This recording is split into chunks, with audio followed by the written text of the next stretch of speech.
Okay, so today we're going to be looking at section 5.3 in your textbook, which deals with slope. And what slope does, it measures the steepness of a line. And the way it does that, so here's like my line. It measures it by looking at the ratio of the rise over the run.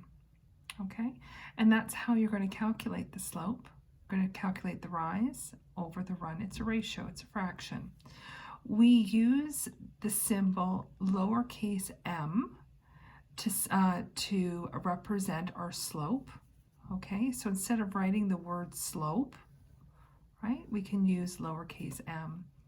So yesterday when you were doing your equations of lines and you had these equations here, y equals mx, and then y equals mx plus b, this m is really the slope.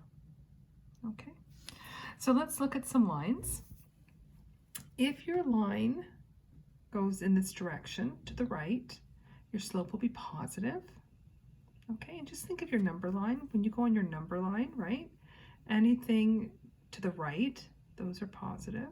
Okay, and think of the same thing with your line. Anything going here to the right is a positive slope. If you go this way, it's a negative slope. So again, think about your number line. Anything to the left is negative. Right? So this way it's negative. So you have to remember that. To the right, positive slope. To the left, a negative slope. Okay. If you have a line like this, there is no slope. Okay. So the slope here is 0.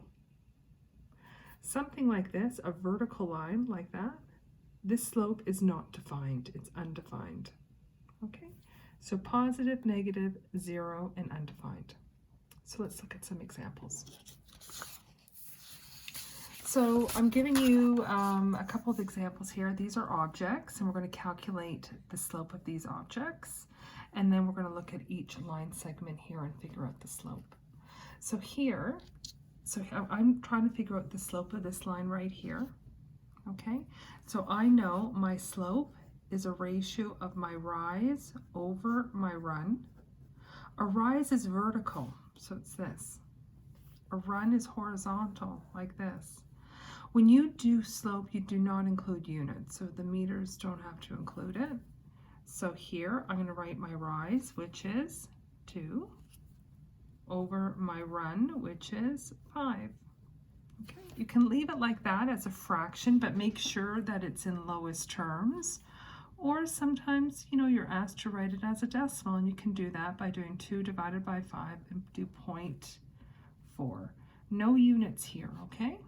That's it. Same idea here. We're going to find the slope of this. This is a roof of a house, okay? Again, I'm going to figure out the rise, which is right here. You're told it is 1.2. Okay. The run is right here. So we need to know what this run value is. But if this here is 2.5, right like that, then I know this is the same. So this is also 2.5. So this is 1.2. We're going to divide it by 2.5. And we're going to get 0.48. We're done. Okay, let's look at this one here where we're looking at slopes of lines. Okay, so there's several of them. So let's look at AB. When you do slopes of lines, it's really important to look at what the scale is going by. So I'm looking at the scale on X. I see it's going by ones.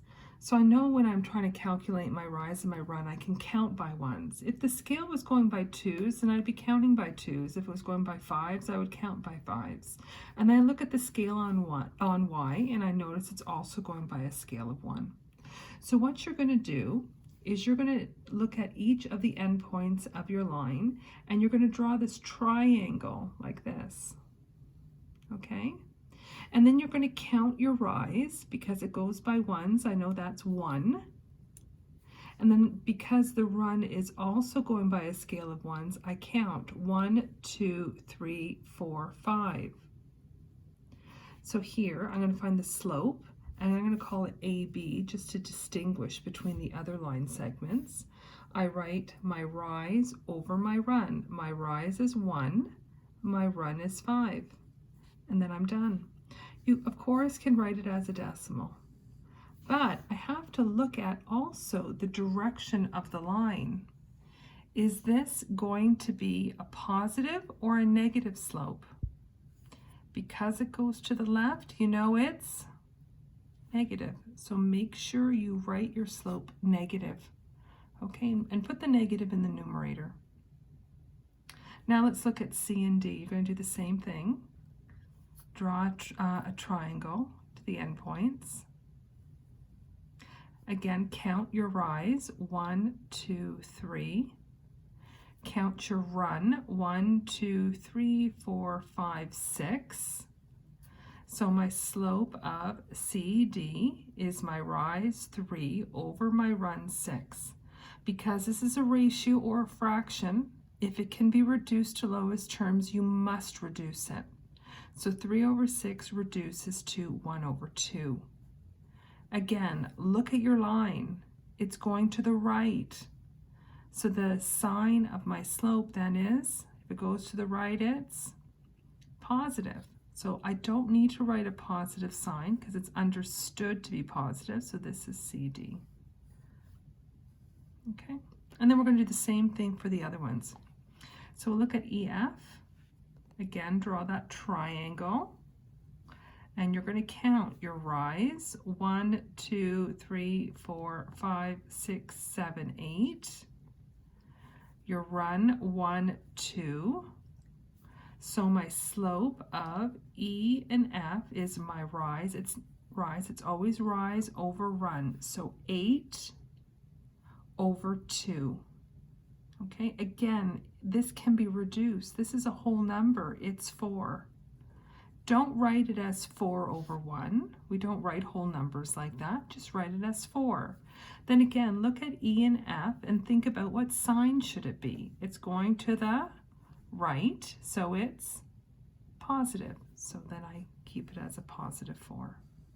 Okay, last one, G and H. I'm going to do the same thing. I'm going to draw my triangle, and again, I'm going to count. 1, 2, 3, 4, 5, 6, 7, 8, 9, 10 is my rise. My run, 1, 2, 3, 4, 5. So my slope of G and H, 10 over 5. Once again, I have to reduce it. And once again, you have to think about what sign is it going to be. This is now going to the left. So is it positive or negative? It's negative.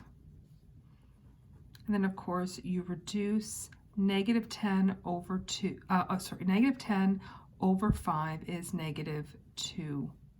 If it's a whole number, write it as a whole number, okay?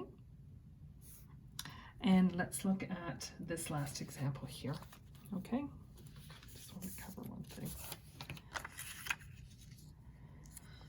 So this is kind of typical, and it's really very important for you to understand here, this question, because it's going to help us when we graph later on. So I have a point, 2 and 3, and it's actually plotted for you. So x is 2, y is 3. So we're going to draw a line segment with the slope, and if you notice there's a negative there, negative 1 over 2. And what is a possible coordinate of B? There are many coordinates of B, but we're just looking for one, okay? So let's look at this slope. The slope is negative 1 over 2. Now remember, with a negative fraction, we talked to this in class many times, that put the negative in the numerator, okay? Either put it in the numerator or in the denominator, not in both, but put it in the numerator. This slope, negative 1 over 2, is going to help us find the coordinate of B. Okay, remember your slope is a ratio of your rise over your run. Now rise is vertical, it's a movement up or down. So if you have a positive rise, it's a movement up. Okay, so a rise is up or down. So if it's positive, you go up. If your rise is negative, you're going to go down. Okay. Run is horizontal. So if your run is positive, you go to the right. If your run is negative, you go to the left. And this is actually quite important for later on. Okay, understanding that. So given, here's my point at 2, 3, I'm going to find the coordinate of B given the slope. Because this is a -1 for my rise, I know negative goes down. Because it's 1, I'm going to go down 1. So from here, I'm going to go down 1. So I'm going to just get a highlighter. You don't need to highlight it, I'm just showing you. So from this point, I'm going to go down 1. Because this run is +2, because my run is positive, I go to the right. How many times do I go to the right? I go 2 times. So I'm going to go 1, 2 to the right. And there is a possible B coordinate. So there's B. What's X? X is 4. And Y is 2. That's it.